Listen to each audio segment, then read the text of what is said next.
Hi friends, welcome to cinema சமன். இன்றைக்கி நம்ம பார்க்கக்கூடிய படம் வந்து அர்காடியன் வந்து நிக்கலஸ் கேஜ் மற்றும் 2 டீனேஜ் பசங்க நடித்து வெளிவந்திருக்கக்கூடிய படம்.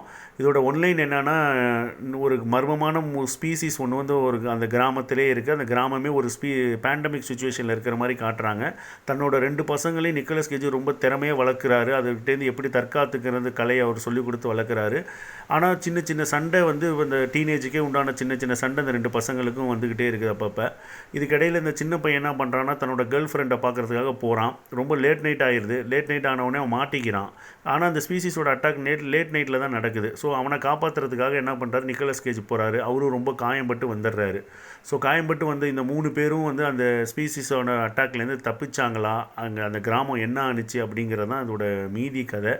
இதில் வந்து நைட் ஷாட்ஸ் வந்து ரொம்ப அருமையாக காமிச்சிருக்கிறாங்க. நைட் ஷாட் வந்து நம்ம வந்து ஹாலிவுட்லேருந்து தான் நம்ம காப்பி அடித்தோம். ஆக்சுவலாக தமிழ் படத்தில் இன்றைக்கி நிறையா நைட் ஷாட் வருது. லோ லைட்டிங் நைட் ஷாட் வந்து இதில் நிறையா காமிக்கிறாங்க. அதெல்லாம் ரொம்ப அருமையாக இருக்குது. அந்த கேமரா ஒர்க்குக்குன்னு இந்த படத்தை கண்டிப்பாக பார்க்கலாம். மற்றபடி இது மாதிரி 1000 படங்கள் வந்திருக்கு. இது மாதிரி நிறையா படங்களை நம்ம பார்த்தனால இது ஒன்றும் பெருசாக நமக்கு ஒன்றும் பெரிய இதை தராது. இருந்தாலும் இது வந்து ஒரு டைம் வாட்சபிள் மூவி தான். டைம் கிடச்சா பாருங்கள். மற்றும் ஒரு வீடியோவில் சந்திக்கிறேன். தேங்க்யூ.